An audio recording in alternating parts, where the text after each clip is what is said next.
waaw mbokki seetaan Senaf Info tey ñu ngi fii encore ci Folox seet si le président de l'association ànd defar gox bi mooy sunu yitte en l'occurrence monsieur Ablaye Gueye tey nag mu génne woon une somme plus de 250 000 francs pour encore accompagner femmes yi nga xam ne ñoo koy jàppale politiquement gis nga tey nag mu ngi nii mu nekk ay madar ak ay omo une somme boo xam ne tellement faramineuse ci après élection yi ñu génn mu décorsé woon ko nag pour accompagner waat ko femmes yi parce que lii yëpp pour que les gens sachent que activités yi nga xamante ne association defar gox bi mooy sunu yitte defuñ ko uniquement pour des échéances électorales gis nga bi échéance électorale yi passé aussi continuer na les mêmes activités yi mu doon def pour accompagner kii soxna yi nag ñu nekk nii mais avant tout dañu bëgg a laaj Ablaye Gueye rek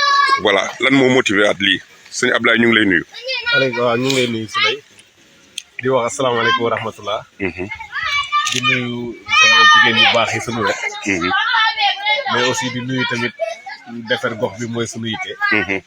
donc ñu ngi seqal association bi yëpp. di góor ak jigéen. donc bu ñu tuddee les membres de bureau rek nuyu nañu ñëpp. voilà benn action la rek ci comme ni ñu ko doon defee rek. vraiment dañu gis ne aussi comme jigéen ñi taxaw ñu ngi am taxawaay. ci dëkk bi. di rassembler wu. di organiser wu. di tenir seen réunion et tout ça. arrêté wu ñu depuis après élection ba léegi. ñu gis ne aussi bu ñu leen mën a accompagner yokk seen doole wala ci wàllu liggéey bi aussi. daf koy jar. ñu commencé woon defaat beneen action bu bokk ak ça n'a rien à voir ak li ñu doon liggéey ci wàllu xaalis bi. ñu jëloon seen xaalis jënd omo ak madar.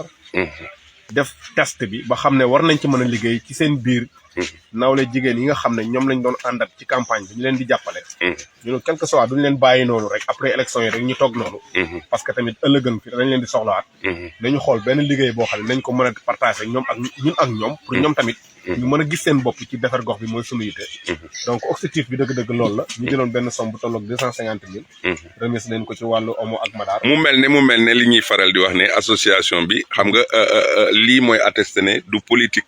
kese moo ko lal waaye aussi femmes yi ko bàyyi xel ci ñoom nga parce que après au-delà de élection locale yi continuer nga action yi nga doon def waaw bañ ne bi ñu jëlee tour ne defar gox bi mooy sunu yitte dañ ne woon ça n'a rien à voir ak politique kese dund gi nag ci la politique bokk bu ñu dabee dañ ci participer ci la ñu ca war waaye du tere bu passé dañ xool lu suñu gox yelloo ak la ñu dëkk ñu war ko mën a def ñu def ko dimbale leen voilà donc moo tax tamit ñu continuer action yi rek ba léegi voilà loolu la quoi xam naa ñoom dañ leen di bàyyi rek bu fekkente ne waa soxna yi kenn ñu recueillir ci kenn koo xam ne waaw xalaatu kenn soxna Ami naka nga jàngatee jéego bi nga xam ne Ablaye mi nga xam ne mooy président wu association bi defati na ko jëmee ko ci yéen. asalaamaaleykum. waa Xelcom. ñu ngi del soit di leen nuyu di leen ziar. di leen balu ak te di leen baal ak. di gën a dëggalaan di président wax. ndax defal gox bi mooy suñu yitte. Ablaye Gueye da ko def fii association. di jàppale jigéen ñi. ba élection yi jàllee itam Ablaye Gueye mi ngi continuer di jàppale jigéen ñi. comme d'habitude. ndaxte dimanche passé la famille yëpp jël seen xaalis dem di liggéey. léegi nag tey jii mu jëndaat omo plus de 250 000 ak madar pour joxaat ñu ko pour ñu continuer suñuy liggéey. vraiment Ablaye amuñu fayam.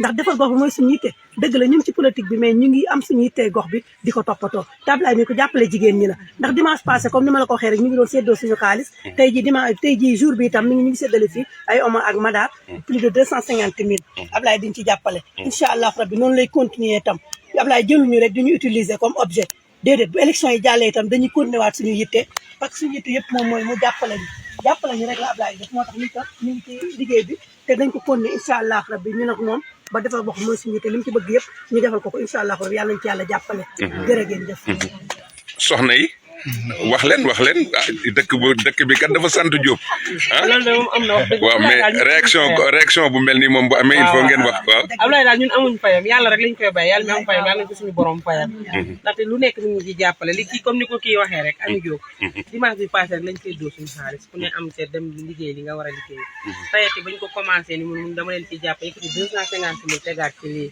jàppale waat ñu kon amuñ fayam dañ koy sant di ko gërëm wax dëgg fa yàlla ku ci nekk yaa ngi ci yëg sa bopp moom wax dëgg fa yàlla kontaan nañ trop amuñ fayam nag Ablaye waaw xam naa liñ ci dolli rek mooy xam nga lii ay responsable de bureau lañ donc ñoom rek lañ convoqué woon pour jox leen ñoom ñi dem waxtaan ak seeni membres yàlla dafa dogal dañ ko daggoon par ay comité mu nekkoon 8 comité donc ñoom comité bu ne xam nañ nombre bi ñu lay jox nga yóbbu soo demee ak ci say membres nga liggéey ak ñoom su ko defee ñu nuyu baax sunu madame la maire nag Ami Touré la conseillère moom xam naa ne mooy xool nu muy seeree ak ay femmes li ci des ñu ngi jégg bu baax a baax soxna si ñu ngi lay nuyu nga nekk koo xamante ne mën nañu wax ne léegi tey yow yaay monsieur le maire waa Xelcom nga nekkaat koo xamante ne naanam loxo nga ci Ablaye Gueye tey est-ce que mën nañu xam partage bi naka lay demee ndax waa koñ bi yëpp lay doon wala ñi nga xam ne ñoo bokk ci association bi rek.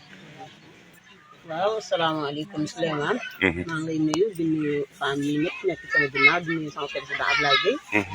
di rafetlu bis bi di rafetlu li muy liggéey ndax bi mu sampee association defar gox bi mooy suñu yitte yi dafa taxaw wax ne du ma ko yemale nag ci politique bi nga xam ne moo fi nekkoon. soxla ñi ñu yeb leen ci kaar yóbbu ñëw toogaat. non non damay fas yéene di ànd ak yéen ci seen bëgg-bëgg ak waaw. damaa fas yéene ànd ak yéen ci seen bëgg-bëgg buñ jógee fee réunion yi day démarrer daal. chaque dimanche dañuy toog xool na ne ñu ñu doxale ba suñ politique mën a am réussir. suñ koñ ndax dañ taxaw ne dañuy defar suñu gox. kon bu ñu yemee ci dugg ci kaar dem duñu li ñu wax du nekk ci ñun. il faut ñu taxaw di toog di réunion mun a xam lan mooy jafe-jafe gox bi ñu ciy dox. loolu nag wax dëgg yàlla ni mu ko waxee ba léegi mu ngi koy def. mu yëgte woon som bu baax jox ñi nañu liggéey leen.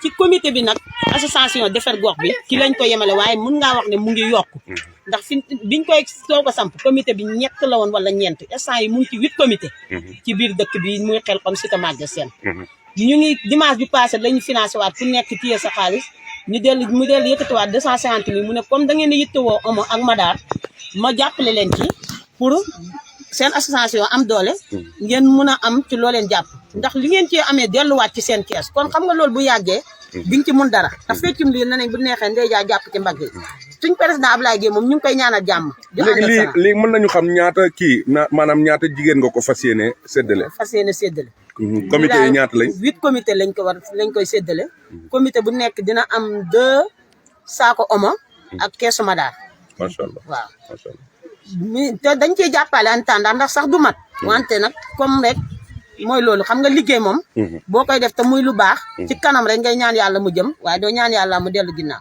ndax kanam boobu biñ commencé gis nañ ne mu ngi jëm ci kanam waaw kon jërëjëf